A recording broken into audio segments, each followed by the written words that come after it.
Bonjour, Franck. Madame et les enfants vont bien? Pour vous, j'irai sur des bons du trésor et des valeurs de service aux collectivités.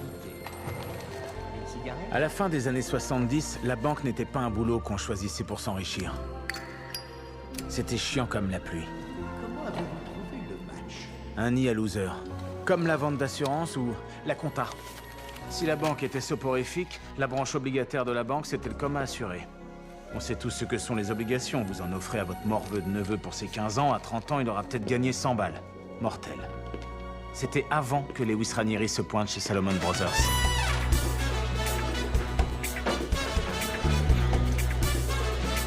Il se peut que son nom vous dise rien, mais il a changé votre vie plus que Michael Jordan, l'iPod et YouTube réunis. Allons, messieurs, faisons un peu d'argent, ok? Ramenons un peu d'argent, on essaye!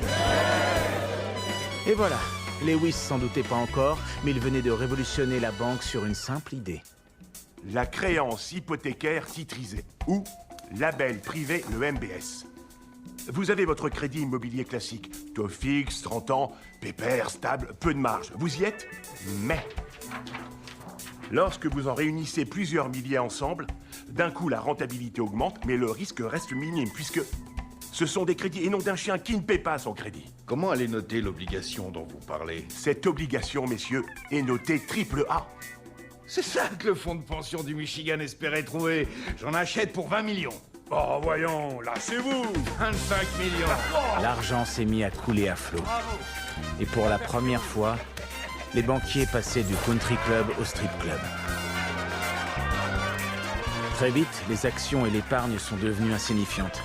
Ils traitaient chaque année 50, 100, 200 milliards en obligations hypothécaires et autres titres divers.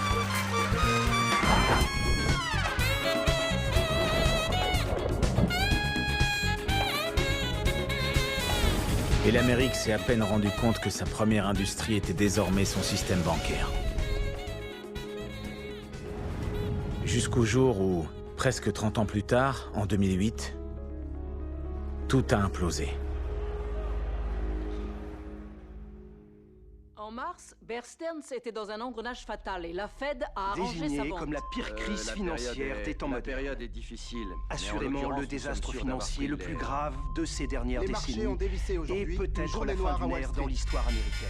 Et Les tout ça, analystes Au final, les se penchent créances sur la question. hypothécaires de Lewis Ranieri sont devenues une monstruosité qui a englouti toute l'économie mondiale. Et aucun expert, aucun dirigeant ou chroniqueur n'a su le prédire. La plupart d'entre vous ne doivent pas avoir capté ce qui s'est passé. Ouais, vous avez ouï dire, vous répétez pour pas avoir l'air idiot, mais bon. Nos institutions financières sont fortes. Mais il y en a qui l'ont senti venir. Alors que le monde entier faisait la fête, une poignée d'outsiders et de farfelus ont vu ce que personne d'autre ne voyait. Pas moi, je suis pas un farfelu. Putain, moi j'ai la classe, mais on se retrouve plus tard. Ces outsiders ont vu l'énorme mensonge au cœur du système et ils l'ont vu en faisant ce que les autres gogos n'ont jamais pensé à faire. Regardez